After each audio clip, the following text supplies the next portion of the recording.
জেপাং নারী পর্তুগিজ নাবিকদের কাছে খুব আকর্ষণীয়। ইতিমধ্যেই ডেকে দাঁড়ানো পর্তুগিজ নাবিকরা লোলুপ দৃষ্টিতে তাকাতে শুরু করেছে ডেকে দণ্ডায়মান নারীদের দিকে। মুখে কিছু না বললেও তাদের একান্ত ইচ্ছা এই নারীদের তুলে নেওয়া হোক পর্তুগিজ জাহাজে। তাছাড়া স্বয়ং অ্যাডমিরালও এই নারীদের সংগ্রহ করার জন্য টাকা লগ্নি করেছেন। কাজেই এস্তাভাও শেষ পর্যন্ত বললেন, ঠিক আছে, আমরা ওদের আমাদের জাহাজে তুলে নিচ্ছি। তবে একটা কথা মনে রেখো, এ ব্যাপারে যদি কোনো চাতুরি থেকে থাকে তবে আমাদের সঙ্গে তোমার তৃতীয় সাক্ষাৎই কিন্তু শেষ সাক্ষাৎ হবে। স্বজম্ভুনাথ হেসে বললেন, আমাকে তো তৃতীয়বারের জন্য সাক্ষাৎ করতে হবেই। অ্যাডমিরাল যে অর্থ আমাকে প্রদান করেছিলেন তার থেকে অধিক অর্থমূল্যে এই জেপাং নারীদের ক্রয় করেছি আমি সেই অতিরিক্ত অর্থ গ্রহণের জন্য তো আসবই। স্বজম্ভুনাথের কথা শুনে হেসে ফেললেন এস্তাভাও। সত্যি লোকটার সাহস আছে, অথবা লোকটার মাথায় গণ্ডগোল আছে। নারীদের নিজেদের জাহাজে তোলার পর লোকটাকে যে তিনি মেরে ফেলছেন না, এটা তার পরম সৌভাগ্য। তার ওপর আবার লোকটা বকেয়া অর্থের দাবি জানিয়ে রাখছে। এস্তাভাও অবশ্য মুখে কিছু বললেন না।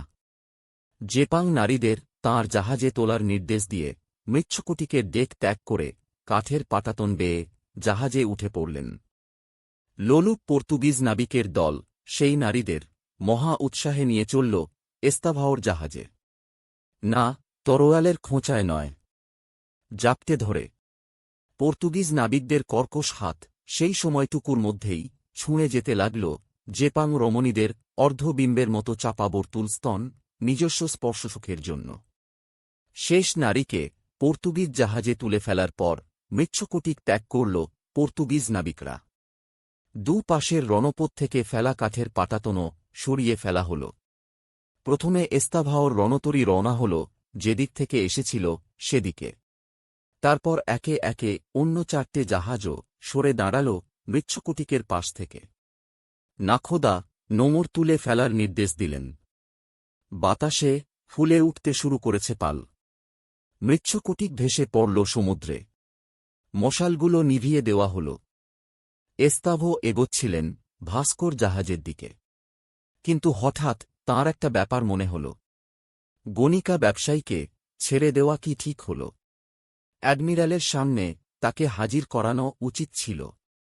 চূড়ান্ত সিদ্ধান্তটা তিনিই নিতেন। কথাটা মনে হবার সঙ্গে সঙ্গেই তিনি ভাবলেন, ময়ূরপঙ্খীটা নিশ্চয়ই এখনও বেশি দূরে যেতে পারেনি। তাঁর দ্রুতগামী রণপথ নিশ্চয়ই ধরে আনতে পারবে তাকে। সেটা করাই ভালো।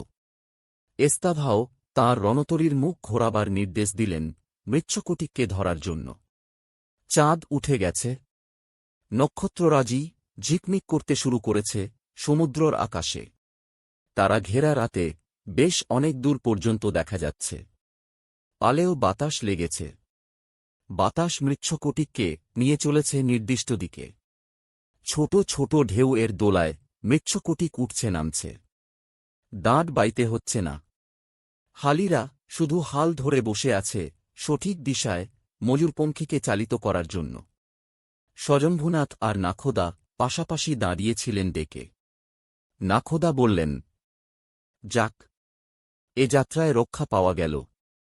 আশা করি কাল সূর্যোদয়ের প্রাক মুহূর্তেই আমরা বৃশ্চিক দ্বীপে নোঙর করতে পারব। বাতাসের গতি তেমনই ইঙ্গিত বহন করছে। স্বজম্ভুনাথ বললেন, দেখা যাক বৃশ্চিক দ্বীপের অধিবাসীরা আমাদের কেমন আপ্যায়ন করে। তবে কালিকটে আর কোনোদিন ফিরতে পারব কিনা কে জানে। এরপরই স্বজম্ভুনাথের খেয়াল হল মৎস্যগন্ধার কথা। সত্যি কি এবারও তিনি ওই মেয়েটার জন্য দুর্যোগমুক্ত হলেন? মৎস্যগন্ধার কথা মনে পড়তেই তিনি ভাবলেন, এবার তাদের সেই গোপন কক্ষ থেকে বাইরে বের করে আনা যাক।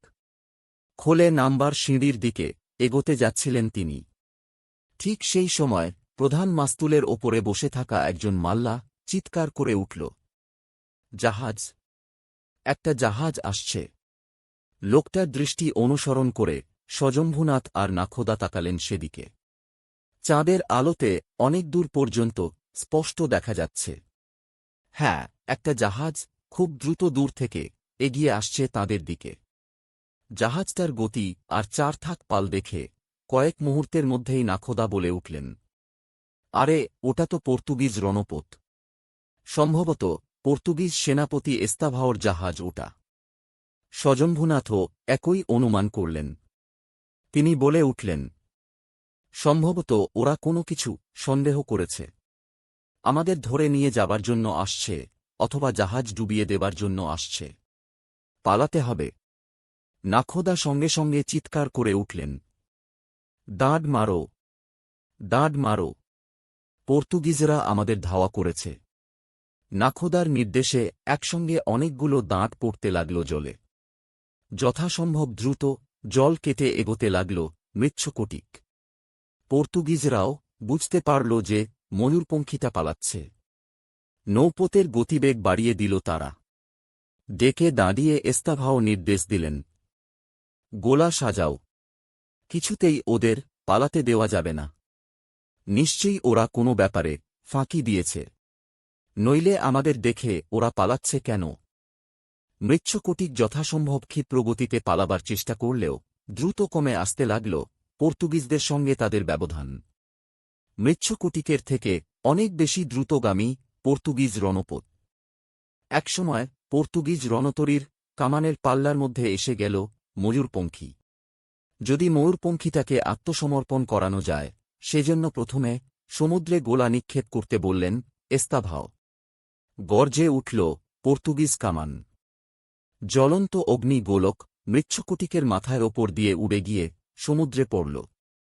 ব্যাপারটাতে মুহূর্তের জন্য হতচকিত হয়ে দাঁড় টানা বন্ধ করল দাঁড়িরা।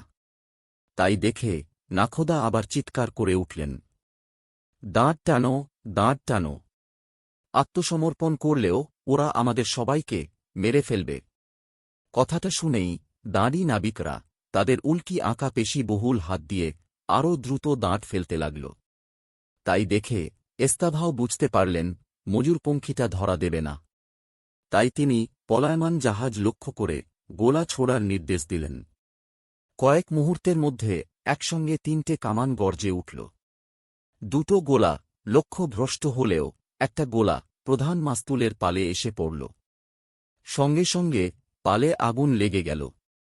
মাস্তুলের আটকাঠে যে বসেছিল সে জ্বলন্ত অবস্থায় ছিটকে পড়ল জলে।